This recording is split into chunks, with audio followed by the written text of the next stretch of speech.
இன்னொரு ஜென்ரலாக காமனாக ஆஸ்க் பண்ணுற கொஸ்டின் வந்து, சார் நான் ரெசிடெண்ட்டாக இருக்கேன், இப்போ என்ஆர்ஐயாக போகிறேன், அதே மாதிரி எனக்கு வந்து டேக்ஸ் பிராக்கெட் ஜாஸ்தியாக இருக்குது, என்னால் வந்து மியூச்சுவல் ஃபண்ட் யூனிட்ஸை என் ஃபேமிலி மெம்பர்ஸ்குள்ளே கிஃப்ட் பண்ண முடியுமா? அந்த ஃபேமிலி மெம்பர்னா ரத்த சம்பந்தப்பட்ட ஃபேமிலி மெம்பர்ஸ், பிளட் ரிலேட்டிவ்னா யார்? பிரதர்ஸ், சிஸ்டர்ஸ், அப்பா, அம்மா, குழந்தைங்க, அதோட ஒன்று ஆட் பண்ணிக்கோங்க, spouse is also immediate family. இவங்களுக்குள்ள நான் என்னோட யூனிட்ஸை டேக்ஸை வந்து டிஃபர் பண்ணுற மாதிரி பண்ண முடியுமா? இண்டிவிஜுவல் டு இண்டிவிஜுவல் பண்ண முடியுமா? ஏன்னா நான் என்ஆர்ஐ ஆக போகிறேன் அப்படின்னீங்கன்னா கண்டிப்பாக பண்ண முடியும். இது பண்ணுறதுக்கு ஒரு டீட்டெயில்டான ப்ராசஸ் இருக்குது. என்ன ப்ராசஸ் இருக்குன்னா, உங்கள் பேர்லேயும் ஒரு கேவைசி இருக்கணும், யார் வாங்குறாங்களோ அவங்க பேர்லேயும் ஆதார் இருக்கணும், அவங்க பேர்லேயும் பேன் நம்பர் இருக்கணும், அவங்க பேர்லேயும் கேவைசி இருக்கணும். 2 பேர்லேயும் கேவைசி, 2 பேர்லேயும் ஃபோன் நம்பர் கரெக்டாக இருக்கணும், இமெயில் ஐடி கரெக்டாக இருக்கணும். அப்படி இருந்ததுன்னா எம்எஃப் சென்ட்ரல்னு ஒரு பிளேஸ் இருக்கு. அந்த எம்எஃப் சென்ட்ரல் வழியாக போயிட்டு நீங்கள் எந்தெந்த யூனிட்ஸ்லாம் பையனுக்கு கொடுக்கணும், எந்தெந்த யூனிட்ஸ்லாம் பொண்ணுக்கு கொடுக்கணும், எந்தெந்த யூனிட்ஸ்லாம் அப்பாவுக்கு கொடுக்கணும், எந்தெந்த யூனிட்ஸ்லாம் ஸ்பௌஸுக்கு கொடுக்கணும், எந்தெந்த ஃபோலியோலாம் மேப் பண்ணணும் அப்படின்னீங்கன்னா ஒரு எலாபரேட் ப்ராசஸில் கண்டிப்பாக நீங்கள் கிஃப்ட் பண்ணிங்கன்னா, கிஃப்ட் பண்ணும் போது உங்களுக்கு டேக்ஸ் வராது. நீங்கள் என்ஆர்ஐயாக இருக்கும் போது, ரெசிடெண்ட்டாக இருக்கும் போது உங்களுக்கு டேக்ஸ் வராது. அவங்க வாங்கினவங்க விற்கும் போது உங்களுடைய பர்ச்சேஸ் ப்ரைஸ் அவங்களுக்கு போயிடும், அவங்களுக்கு டேக்ஸ் கட்டுற மாதிரி வரும். ஸோ இது வந்து ஜென்ரலாக வந்து 18 இயர்ஸ்க்கு மேலே இருந்து பண்ணுறது ரொம்ப நல்லது. மைனர் சைல்டு பேரில் கொடுக்கறது நாட் அட்வைசபிள். ஏன்னா மைனர் பேரில் பண்ணிங்கன்னா கிளப் பண்ணி கொடுத்துருவாங்க. ஸோ அதனால் வந்து நீங்கள் ஒரு ரெசிடெண்ட்டாக இருக்கீங்க, நிறைய மியூச்சுவல் ஃபண்ட் ஃபோலியோஸ் அக்யூமுலேட் பண்ணிட்டீங்க, டேக்ஸ் பே பண்ண வேணான்னு பார்க்குறீங்க, என்ஆர்ஓவில் டிடிஎஸ் பிடிக்க வேண்டாம் அப்படிலாம் பார்க்குறீங்கன்னா, gifting is one more option. ஏதாவது வேணும்னா கேளுங்க, இது எல்லாமே பண்ண முடியும். அடுத்த காமன்லி ஆஸ்க் கொஸ்டின் வந்து, சார் எனக்கு ஏஜ் வந்து 24, 25, நான் வந்து இப்போ தான் ஃபஸ்ட்டு டைம் வந்து யூஎஸ் போகிறேன், சிங்கப்பூர் போகிறேன், துபாய்க்கு போகிறேன், லண்டன் போகிறேன், ஆனால் இந்த பணத்தை எப்படி இந்தியாவுக்கு அனுப்பணும் அப்படிங்கிறது எனக்கு தெரியல, எப்படி வந்து என்ஆர்ஓவில் மியூச்சுவல் ஃபண்டில் இன்வெஸ்ட் பண்ணுறது அப்படின்னா, ஃபஸ்ட்டு என்ஆர்ஐ கேஒய்சி பண்ணிடணும். பண்ணதுக்கப்புறம் உங்கள் அங்கே இருக்கிற அக்கௌண்ட்லேருந்து நீங்கள் என்ஆர்இன்னு ஒரு அக்கௌண்ட் இங்கே ஓப்பன் பண்ணிடணும், நான் ரெசிடென்ட் எக்ஸ்டர்னல். இதில் பண்ணால் என்னென்னா, நீங்கள் உங்களுக்கு திருப்பி ரீபேட்ரியேஷன் பெனிஃபிட்ஸ் கிடச்சிரும். அதுக்கு எப்படி பணம் அனுப்பணும் அப்படின்னா, ஆன்லைனில் நீங்கள் சர்ச் பண்ணி பார்க்கலாம் என்னென்ன டூல்ஸ் இருக்குன்னு. ஜென்ரலாக பேங்க்கில் போய் ஸ்விஃப்ட் ட்ரான்ஸ்ஃபர் பண்ணிங்கன்னா கொஞ்சம் சார்ஜ் பண்ணுவாங்க. அப்படி இல்லைனாக்க ரெமிட்லி, நான் எதுவுமே ரெக்கமெண்ட் பண்ணல, நீங்கள் அன்னைக்கு உங்கள் ஃப்ரெண்ட்ஸுக்கிட்ட அமெரிக்காலேயோ ஜெர்மனிலேயோ ஆஸ்திரேலியாவிலோ எங்கே இருக்காங்களோ அங்கே இருக்கிற லோக்கல் ஃப்ரெண்ட்ஸுக்கிட்ட கேட்டுட்டு $10 எப்படி அனுப்புறது, $100 எப்படி அனுப்புறது, 500 பவுண்டு எப்படி அனுப்புறது, 1000 பவுண்டு எப்படி அனுப்புறது, இந்த மாதிரிலாம் சிங்கப்பூர் டாலர் 2000 சிங்கப்பூர் டாலர் எப்படி அனுப்புறது அப்படிங்கிறத உங்கள் ஃப்ரெண்ட்ஸ் கிட்ட கேட்டுட்டு நீங்களே எவாலுவேட் பண்ணி எது சேஃப்டியாக இருக்கும் அப்படிங்கிறத பார்த்துட்டு, எக்ஸ்சேஞ்ச் ரேட் எவ்வளோ நல்லா கிடைக்குமா அப்படிங்கிறத பார்த்துட்டு, என்னென்னலாம் எக்ஸ்பென்சஸ் இருக்குது அப்படிங்கிறதெல்லாம் பார்த்துட்டு நீங்கள் இந்தியாவுக்கு பணத்தை கொண்டு வந்துட்டிங்கன்னா உங்கள் என்ஆர்இ அக்கௌண்ட்லேயோ என்ஆர்ஓ அக்கௌண்ட்லேயோ இருந்து இன்வெஸ்ட் பண்ண முடியும், கண்டிப்பாக இன்வெஸ்ட் பண்ண முடியும். ஸோ அதனால் ஃபஸ்ட்டு வந்து நீங்கள் பணத்தை ஏர்ன் பண்ணணும், பணத்தை சேவ் பண்ணணும், சேவ் பண்ணிட்டு இங்கே அனுப்பணும். ரெண்டாவது வந்து என்னென்னா, எல்லா பணத்தையும் இங்கே இந்தியாவில் இன்வெஸ்ட் பண்ணணுங்கிற அவசியம் கிடையாது. அங்கே வந்து ஒரு 6 மாதத்துக்குள்ள எக்ஸ்பென்சஸ், அது அமெரிக்காவாக இருக்கலாம், சிங்கப்பூராக இருக்கலாம், அங்கே உள்ள எக்ஸ்பென்சஸ்க்கு 6 மாதத்துக்குள்ள எக்ஸ்பென்சஸை ஒரு எமர்ஜென்சி ஃபண்டில் நீங்கள் அங்கேயே ரீட்டைன் பண்ணிடுங்க. அப்படி ரீட்டைன் பண்ணும்போது உங்களுடைய லைஃப் ரொம்ப யூஸ்ஃபுல்லாக இருக்கும். ஏதாவது டவுட்ஸ் இருந்தால் கேளுங்க. சார் நான் ஒரு என்ஆர்ஐயாக இருக்கேன், இந்தியாவில் வந்து ஒரு பிஸ்னஸ் ஸ்டார்ட் பண்ணுறேன். இந்தியாவில் பிஸ்னஸ் ஸ்டார்ட் பண்ணும்போது எனக்கு இந்தியாவிலேயும் இன்கம் இருக்குது. நான் வந்து எங்கள் அப்பா அம்மாவையோ என்னோடய ஸ்பௌஸையோ வந்து டைரக்டராக போட்டிருக்கேன், அதே மாதிரி ஒரு பார்ட்னராக ஜாயின் பண்ணியிருக்கேன். நான் வந்து எப்படி லீகலாக எத்திக்கலாக டேக்ஸ் பிளான் பண்ண முடியும், மியூச்சுவல் ஃபண்ட்ஸில் ஏதாவது போர்ட்ஃபோலியோ க்ரியேட் பண்ண முடியுமா, அதே மாதிரி நான் அந்த பிஸ்னஸ்க்கு அட்வைஸரி பண்ண முடியுமா அப்படின்னு கேட்டிங்கன்னா, ஆன்சர் வந்து கண்டிப்பாக லீகலாக எத்திக்கலாக நீங்கள் பண்ண முடியும்.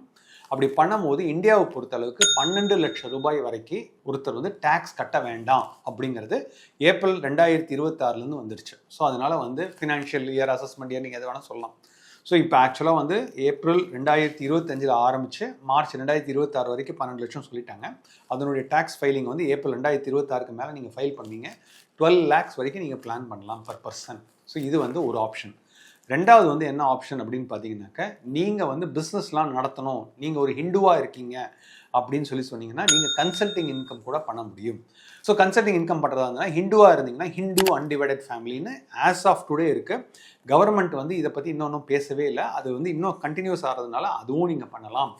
அதே மாதிரி நீங்கள் உங்களுக்கு வந்து ஒரு குழந்தை பிறந்திருக்கு இந்தியாவில், நீங்கள் இந்தியாவில் வந்து சித்தார்த்னு ஒரு குழந்தை பிறந்திருக்கு அப்படின்னீங்கன்னா, Siddharth education and marriage trust அப்படின்னு சொல்லி ஒரு டிஸ்கிரிஷனரி ட்ரஸ்ட் மாதிரி நீங்கள் ஃபார்ம் பண்ணிவிட்டு கூட நீங்கள் அதில் இன்வெஸ்ட் பண்ணி ட்ரஸ்ட்டாக இருக்கிறதுனால எல்லா டேக்ஸும் அந்த ட்ரஸ்ட் லெவலில் கூட வரக்கூடிய வாய்ப்புகள் இருக்குது. ஸோ டேக்ஸ் பிளானிங் அப்படிங்கிறது எத்திக்கல். நீங்கள் என்ஆர்ஐயாக இருக்கீங்க, பல கோடி ரூபா வச்சுருக்கீங்க, அந்த பல கோடி ரூபாயை ஃபேமிலி ஸ்ட்ரக்சரில் எப்படி டேக்ஸ் எஃபிஷியண்ட்டாக இன்வெஸ்ட் பண்ணணும் தெரிஞ்சுக்கணுன்னா கண்டிப்பாக கேளுங்க.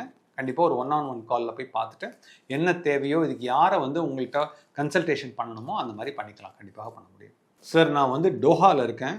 இப்போ வந்து ஒரு இஸ்ரேல், ஈரான், அமெரிக்கா வார்னால எனக்கு வந்து சுச்சுவேஷன் வந்து கொஞ்சம் வித்தியாசமாக இருக்குது. நான் வந்து 2027 நான் இந்தியாவுக்கு வந்துடணும்னு நினைக்கிறேன். I want a return to India. நான் என்னெல்லாம் பண்ணணும் அப்படிங்கிற மாதிரி ஒரு கொஸ்டின்ஸ் இருக்குது. இல்லைனா நான் வந்து துபாயில் வீடு வச்சுருக்கிறேன், அபுதாபியில் வீடு வச்சுருக்கிறேன், வாடகைக்கு விட்டுட்டு இருக்கேன். இப்போது நான் இந்தியாவுக்கு திரும்பி வந்துடணும்னு பார்க்குறேன் அப்படின்னு நினச்சிங்கன்னா, நான் ரிட்டர்ன் டு இந்தியா பண்ணணும்னு பார்க்குறேன், என்னென்னலாம் பிளான் பண்ணணும் அப்படின்னு கேட்டிங்கனாக்க, ஜென்ரலாக நாங்கள் வந்து என்ன சொல்லுவோம்னா, எல்லா அசட்ஸையும் அட் அ டைமில் இந்தியாவுக்கு கொண்டு வரணும் அப்படிங்கிற அவசியம் கிடையாது. ரெண்டல் ஈல்டு வந்து ஜென்ரலாக துபாயிலையும் அபுதாபிலையும் மச் பெட்டர் தேன் இந்தியா. அதே மாதிரி எப்பப்பெல்லாம் வந்து மார்க்கெட் எல்லாமே ஒரு சைக்கிள் மாதிரி, ரியல் எஸ்டேட்டுக்கும் ஒரு அப் ட்ரெண்ட் சைக்கிள் இருக்கும், டவுன் ட்ரெண்ட் சைக்கிள் இருக்கும்.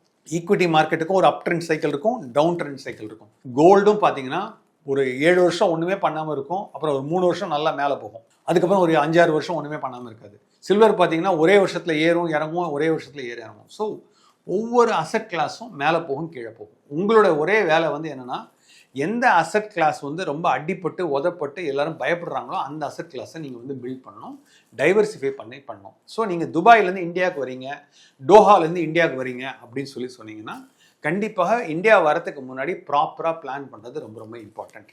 இந்தியாவில் வந்தீங்கன்னா கூட நீங்கள் வந்து கண்டிப்பாக நீங்கள் வந்து ஒரு பேங்க் ஃபிக்ஸட் டெபாசிட்டில் போனீங்கன்னா உங்களுக்கு 6-7% மேலே வராது. 12 லட்சம் ரூபா வரைக்கும் டேக்ஸ் ஃப்ரீ. ஒரு சமயம் நீங்கள் 60 வயசுக்கு மேலே போயிட்டீங்கன்னா சீனியர் சிட்டிசன் சேவிங் ஸ்கீமில் 30 lakhsக்கு மேலே நீங்கள் இன்வெஸ்ட் பண்ணலாம். 60 வயசு ஆகிடுதுனாக்கா உங்கள் ஸ்பௌஸும் வந்து 60 வயசு ஆகிடுதுன்னா அவங்க பேர்லேயும் நீங்கள் வந்து ஒரு 30 லட்சம் இன்வெஸ்ட் பண்ணலாம். இது எல்லாம் போனதுக்கப்புறம் அக்ரெசிவ் டிவிடெண்ட் ஈல்ட் ஃபண்ட் அந்த மாதிரிலாம் ஒன்று இருக்குது. ஸோ இந்த மாதிரி வந்து டிவிடெண்ட் இன்கம் வரக்கூடிய ஃபண்டெல்லாம் நீங்கள் இன்வெஸ்ட் பண்ணீங்க அப்படின்னு சொன்னீங்கன்னாக்கா, இல்லைனா SWP சிஸ்டமேட்டிக் வித்ட்ராயல் பிளான் அப்படின்னு சொல்லிட்டு ஒவ்வொரு மாதமும் 1 லட்சம் 1.5 லட்சம் அந்த மாதிரி நீங்கள் எடுத்துக்கிட்டு உங்களுடைய நெக்ஸ்ட் 30 இயர்ஸ் 60 வயசுலேருந்து 90 வயசு வரைக்கும் நான் வந்து ஹாப்பியாக இருக்கணும், அது இன்ஃப்ளேஷன் அட்ஜஸ்டடாக வேணும் அப்படின்னீங்கன்னா அந்த மாதிரி பிளானும் பண்ணலாம். ஸோ நீங்கள் ஒரு ரிட்டர்னிங் இந்தியனாக இருக்கீங்கன்னா கண்டிப்பாக ஒரு 6 மாதம் 1 வருஷம் அதுக்கு முன்னாடியே பிளான் பண்ணுறது ரொம்ப ரொம்ப அவசியம். வந்த பணத்தை எல்லாத்தையும் கொண்டு போயிட்டு ஒரு அப்பார்ட்மெண்ட் வாங்குறது, இல்லைனா புதுசாக வந்து ஒரு லேண்டில் ஒரு பெரிய இடத்துல லேண்டில் இன்வெஸ்ட் பண்ணுறது, அந்த மாதிரி பண்ணாமல் ஒரு ப்ராப்பராக அசெட் அலோகேஷன் பண்ணுறது ரொம்ப ரொம்ப இம்பார்ட்டன்ட். அடுத்த கேள்வி என்ஆர்ஐ கேட்குறது வந்து, சார் நான் வந்து ப்ராப்பர்ட்டி வாங்குறது அப்ராடில் வாங்கணுமா, இந்தியாவில் வாங்கணுமா, இல்லை மியூச்சுவல் ஃபண்டில் ஈக்விட்டியில் இன்வெஸ்ட் பண்ணணுமா? இதுதான் ஜென்ரலாக கேட்கக்கூடிய கேள்வி. இதுக்கு ஆன்சர் வந்து கரெக்டான ஆன்சர் வந்து எஸ்ஸும் கிடையாது, நோவும் கிடையாது.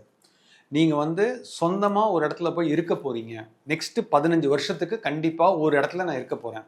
அது சென்னையாக இருக்கலாம், நாமக்கல்லாக இருக்கலாம், அப்படி இல்லைனாக்கா நாகர்கோயிலாக இருக்கலாம், மதுரையாக இருக்கலாம். நான் வந்து அடுத்த 15 வருஷம் இந்த வீட்டில் தான் நான் இருக்க போகிறேன், 15 இயர்ஸ்க்கு மேலே இருக்க போகிறேன் அப்படின்னு சொன்னீங்கன்னா, இந்தியாவில் நீங்கள் யூஸ் பண்ணுறதுக்காக ரியல் எஸ்டேட் வாங்குறதுல எந்த விதமான தவறுமே கிடையாது. அதே மாதிரி ஃபாரினில் என்னோட பிரதர் இருக்காங்க, என்னோட சிஸ்டர் இருக்காங்க, என்னோட க்ளோஸ் ஃப்ரெண்ட் இருக்காங்க, வீடு வந்து ரொம்ப கம்மியான விலைக்கு கிடைக்குது, லைக் 200,000 திரம்ஸில் கிடைக்குது, ஒரு சிங்கிள் பெட்ரூம் அப்பார்ட்மெண்ட் கிடைக்குது, நான் அதை இன்வெஸ்ட் பண்ணணும்னு பார்க்குறேன், எனக்கு ரெண்டல் வாங்குறதுல எனக்கு எந்த விதமான ப்ராப்ளமும் இல்லை, எனக்கு 6% வந்து எனக்கு கண்டிப்பாக 6% எனக்கு ரிட்டர்ன் வரும், ப்ளஸ் கொஞ்சம் அப்ரிசியேஷன் இருக்கும், ஏன்னா இப்போ துபாயில் வந்து ரியல் எஸ்டேட் மார்க்கெட்டில் டிரான்சாக்ஷன் நடக்க மாட்டேங்குது, அதனால எனக்கு கம்மியாக கிடைக்குது அப்படின்னீங்கன்னா, அந்த மாதிரி டைமில் கூட நீங்கள் ரியல் எஸ்டேட் வாங்குறதுல எந்த விதமான தவறுமே கிடையாது. But other than that, like உங்களுக்கு இந்த மாதிரி ஒரு சப்போர்ட் சிஸ்டம் கிடையாது, ரியல் யூசேஜ் கிடையாது, நீங்கள் போய் இருக்க மாட்டீங்க அப்படின்னு சொன்னீங்கன்னா, வாடகைக்காரனுக்கு 1000 வீடு, சொந்தக்காரனுக்கு 1 வீடுன்னு சொல்லுவாங்க. அந்த மாதிரி நீங்கள் வந்து உங்களுடைய சிச்சுவேஷன் வந்து மாற்றிக்கிட்டே இருப்பீங்க, உங்களுக்கு என்ன பண்ண போகிறேன்னு தெரியாது அப்படின்னு சொன்னீங்கன்னா வாடகை வீடு பெஸ்ட்டு.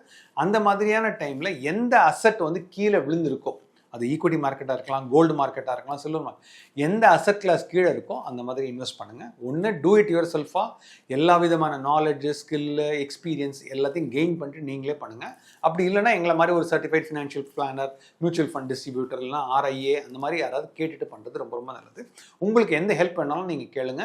ஸோ இந்த மாதிரியான ஹெல்ப்பும் எங்களால் பண்ண முடியும். சார் நான் NRIயாக இருக்கேன், இன்னொரு 4 வருஷம் கழித்து இந்தியாவுக்கு வரணும்னு பார்க்குறேன், இன்சூரன்ஸ் நான் என்ன சார் பண்ணுறது, ஹெல்த் இன்சூரன்ஸ் என்ன பண்ணுறது அப்படின்னு கேட்டிங்கன்னா, ஜென்ரலாக நான் வந்து என்ன சொல்லுவேன்னா, நீங்கள் யூஎஸில் இருக்கீங்க, ஃபாரின் கண்ட்ரியில் இருக்கீங்கன்னா கண்டிப்பாக இந்தியாவில் இன்சூரன்ஸ் வேணும் அப்படிங்கிற அவசியம் கிடையாது. ஆனால் ஒரு 4-5 இயர்ஸ் கழித்து வரேன், எனக்கு வந்து ப்ரீ எக்ஸிஸ்டிங் டிசீசஸ் எல்லாத்தையும் கவர் ஆகணும், அதே டைமில் என்னால் வந்து ஃபஸ்ட்டு 5 lakhs வந்து என்னால் கவர் பண்ணிக்க முடியும், 5 லட்சத்துக்கு மேலே 1 கோடி ரூபா வரைக்கும் உள்ள எக்ஸ்பென்சஸ், அதாவது மெடிக்கல் எக்ஸ்பென்சஸ் பண்ணணும் அப்படின்னா அதுக்கு பாலிசிஸ்லாம் இருக்குது. இல்லை சார், என்னுடைய ஃபேமிலி ஹிஸ்ட்ரியிலேயே ஏகப்பட்ட ப்ராப்ளம் இருக்குது, அப்பாவுக்கு இந்த மாதிரி பிரச்சனை இருந்தது, அம்மாவுக்கு இந்த மாதிரி பிரச்சனை இருந்தது, இந்த மாதிரிலாம் எனக்கு வந்து எங்கள் ஃபேமிலியிலே பிளட் ரிலேட்டிவ்ஸ்லேயே இந்த மாதிரி ப்ராப்ளம்லாம் இருக்குது அப்படின்னு சொன்னீங்கன்னா 3-4 வருஷத்துக்கு முன்னாடியே நீங்கள் இந்தியா வர்றதுக்கு முன்னாடி 2 விதமான பாலிசி எடுத்துக்கலாம். ஒன்று வந்து பார்த்தீங்கன்னா பேஸ் பாலிசின்னு சொல்லுவோம். பேஸ் பாலிசின்னா இமீடியட்டாக உள்ள ஃபஸ்ட்டு 10 lakhs 15 lakhs அது கொஞ்சம் எக்ஸ்பென்சிவாக இருக்கும். அதுக்கு மேலே சூப்பர் டாப்அப் பாலிசின்னு சொல்லுவோம், அந்த மாதிரி எடுத்துக்கலாம்.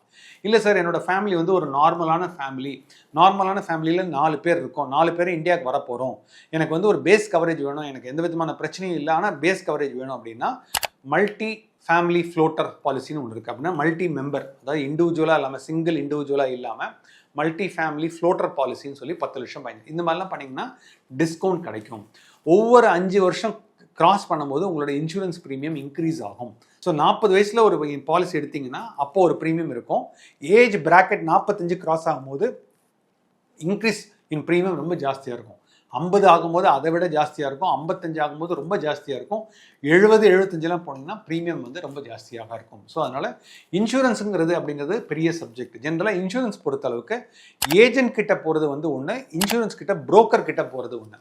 இன்சூரன்ஸ் ஏஜென்ட் கிட்ட போனீங்கன்னா ஒரு பர்டிகுலர் கம்பெனி தான் அவரால் வந்து ப்ரொமோட் பண்ண முடியும்.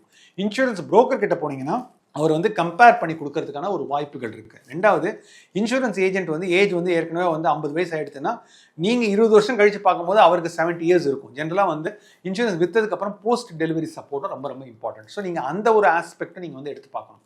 ஸோ ஆஃப்டர் 70 இயர்ஸ் என்ன பண்ண போகிறாங்கன்னு. ஸோ இன்சூரன்ஸ் புரோக்கரும் வந்து எப்படின்னாக்கா ஒரு சிலர்லாம் ஆன்லைன் பாலிசி மாதிரி கொடுப்பாங்க. ஆன்லைன் பாலிசினா இந்த பாலிசி பஜார் அந்த மாதிரி ஏதாவது வாங்கினீங்கன்னா வாங்கும் போது நல்லா பேசுவாங்களே தவிர அந்த பர்டிகுலர் பர்சன் வந்து எந்த ஊரில் இருக்காங்கங்கிறது உங்களுக்கு தெரியாது. பாம்பேல இருக்கலாம், நொய்டாவில் இருக்கலாம், எங்கே வேணா இருக்கலாம். ஸோ போஸ்ட் டெலிவரி சப்போர்ட் பண்ணிங்கன்னா எந்த அளவுக்கு சப்போர்ட் வரும் அப்படிங்கிறது தெரியாது. நாங்கள் என்ன பண்ணுறோன்னா we have teamed up with a alliance partner, prudent அப்படிங்கிற ஒரு கம்பெனியோட நாங்கள் வந்து அலையன்ஸ் பார்ட்னர் வச்சுருக்கோம். அவங்க இந்தியாவில் உள்ள எல்லா மேஜர் சிட்டிஸ்லையும் கவர் பண்ணுறாங்க. ப்ளஸ் நாங்கள் வந்து ஃபஸ்ட் லெவல் சப்போர்ட் நாங்கள் இருக்கோம். 2வது லெவல் சப்போர்ட் இப்போ சென்னையில் வந்து பார்த்தீங்கன்னா ப்ரூடென்ட் வந்து பர்கிட் ரோடு பக்கத்தில் இருக்காங்க. ஸோ அவங்க வந்து உங்களுக்கு சப்போர்ட் பண்ணுவாங்க. எங்களை பொறுத்தளவுக்கு கிளைண்ட் தான் ஃபஸ்ட்டு. எங்களை பொறுத்தளவுக்கு HDFC எர்கோவா இருக்கா, ICICI இருக்கா, மணிபால் சிக்னாவா இருக்கா, டாட்டாவா இருக்கா, எங்களுக்கு அதை பற்றிலாம் கவலையே கிடையாது. எங்களை பொறுத்தளவுக்கு எது கரெக்டான பாலிசி, கிளைண்ட்டுக்கு என்ன வேணும் அப்படிங்கிறத ரெக்கமெண்ட் பண்ணிவிடுவோம். நீங்கள் வாங்கிக்கிறது வாங்காதது உங்களுடைய விருப்பம். ஏன்னா நாளைக்கு ஒரு 10 இயர்ஸ் கழிச்சு ஏதாவது ஒரு ப்ராப்ளம் வந்ததுன்னா அப்போ சொல்லாமல் சார் நான் உங்ககிட்ட வந்து சொல்லியிருந்தேன் நீங்கள் எதுவுமே சொல்லலை அப்படின்னு சொல்லக்கூடாது. அதனால நாங்கள் ப்ரோஆக்டிவாக என்ன பண்ணிவிடுவோம்னா டேர்ம் இன்சூரன்ஸையும் சரி ஹெல்த் இன்சூரன்ஸையும் சரி நாங்கள் ப்ரோஆக்டிவாக எல்லா கிளைண்ட்டுக்கும் கொடுக்குறோம். ரெசிடென்ட்டுக்கும் கொடுக்குறோம், நான் ரெசிடென்ட்டுக்கும் கொடுக்குறோம். ஏன்னா லாஸ்ட் ஒரு 10 இயர்ஸில் வந்து எங்களோட எக்ஸ்பீரியன்ஸை பேஸ் பண்ணி பார்க்கும்போது இது ரெண்டுமே வந்து ஒரு மேஜர் ரிஸ்க்காக இருக்கிறதுனால ஒரு ரிஸ்க் ப்ரிவென்ஷனாக ப்ரோஆக்டிவாக காசு கம்மியாக எவ்வளோ பண்ண முடியுமோ அது பண்ணி கொடுத்துட்றோம். அடுத்த காமன்லி ஆஸ்க் கொஸ்டின் வந்து எந்த டைமில் மார்க்கெட்டில் இன்வெஸ்ட் பண்ணணும்? வார் டைம் நடக்குது, இப்போ உக்ரைன் ரஷ்யா வார் நடக்குதுன்னா அந்த டைமில் இன்வெஸ்ட் பண்ணணுமா? ஈரான் இஸ்ரேல் டைமில் இன்வெஸ்ட் பண்ணணுமா? எந்த டைமில் இன்வெஸ்ட்மெண்ட்டை பாஸ் பண்ணணும்? அது NRIயாக இருந்தாலும் சரி, ரெசிடென்ட் இந்தியா இருந்தாலும் சரி, எப்போ பாஸ் பண்ணணும்? ஜென்ரலாக ஒரு மார்க்கெட் வந்து ரொம்ப ஹீட்டடாக இருக்குது, ப்ரைஸ் ஏர்னிங்ஸ் ரேஷியோ ரொம்ப ஜாஸ்தியாக இருக்குது, 25க்கு மேலே போயிடுச்சு ப்ரைஸ் ஏர்னிங் ரேஷியோ, 27க்கு மேலே போயிடுச்சு அப்படின்னு சொன்னீங்கன்னா அந்த டைமில் பாஸ் பண்ணுறது நல்லது. அது ஸ்மால் கேப்பாக இருக்கலாம், மிட் கேப்பாக இருக்கலாம், லார்ஜ் கேப்பாக இருக்கலாம், ஓவரால் செக்டராக இருக்கலாம். அந்த டைமில் இன்வெஸ்ட்மெண்ட்டை பாஸ் பண்ணி லிக்விட் ஃபண்டில் போட்டு வச்சுக்கிறது பெட்டர். எப்பப்பெல்லாம் வந்து ப்ரைஸ் ஏர்னிங்ஸ் ரேஷியோ 20ல் இருக்குது, 21ல் இருக்குது, 19ல் இருக்குது, 18ல் இருக்கோ அந்த டைமில் கொஞ்சம் அக்ரெசிவாக இன்வெஸ்ட் பண்ணுறது நல்லது. இந்த டைமில், அதாவது நான் சொல்கிறது ஏப்ரல் 2026 இல்லைன்னா இந்த ரஷ்யா உக்ரைன் வார், ஈரான் இஸ்ரேல் வார் போது உங்களுடைய PE ரேஷியோ வந்து ஃபார்வர்ட் லுக்கிங்காக இருந்தாலும் சரி, லாஸ்ட் ட்ரெயிலிங் 12 மந்த்ஸாக இருந்தாலும் சரி, நெக்ஸ்ட் 2 இயர்ஸ்க்குள்ளே ஃபார்வர்ட் லுக்கிங்காக இருந்தாலும் 20-21க்குள்ளே தான் இருக்குது. ஸோ இந்த டைமில் SIP மாதிரி அதே மாதிரி லம்சம் எல்லாத்தையும் ஒரே டைமில் போடாமல் ஸ்டாகர்டாக பண்ணுறது ரொம்ப ரொம்ப நல்லது. இன்னொரு வீடியோவில் STP பற்றி போட்டிருப்பேன், சிஸ்டமேட்டிக் ட்ரான்ஸ்ஃபர் பிளான். ஸோ அதனால் உங்களுடைய ஹார்ட் அர்ன் மணியை வந்து எப்படி எங்களோட சொந்த பணத்தை நாங்கள் எப்படி இன்வெஸ்ட் பண்ணுவோம் அதே மாதிரி தான் இந்த மாதிரியான ஒரு பணத்தையும் நாங்கள் ரிசர்ச் பண்ணிவிட்டு இந்த டைமில் இன்வெஸ்ட் பண்ணலாமா வேணாமான்னு கேட்டுட்டு கொஞ்சம் கொஞ்சமாக தான் இன்வெஸ்ட் பண்ணுவோம். ஏதாவது கொஸ்டின்ஸ் இருந்தால் கண்டிப்பாக கேளுங்க.